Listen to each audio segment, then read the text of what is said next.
quando eu pisei no slackline, eu percebi que ele tinha todos os movimentos necessários e me traziam uma felicidade, né?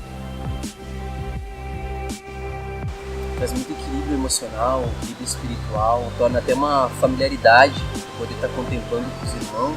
Slackline é uma troca de experiências, de aprendizados. É uma comunidade que te inspira, te motiva e a gente acredita que dá pra fazer. É um processo de superação e evolução pessoal. Todos os esportes no slackline eles se contemplam.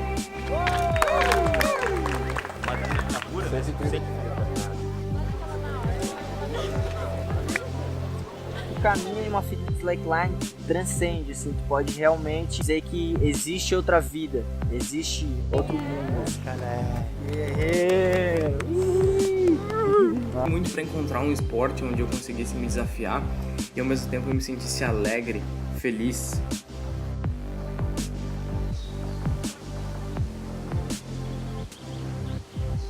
Um cenário onde o atleta, porque ele é o único ser humano naquele ponto, podendo contemplar toda essa visão. Eu acredito que todo mundo pode fazer slackline. Como se fosse a sintonia da vida, né? Sintonia de todos os ambientes.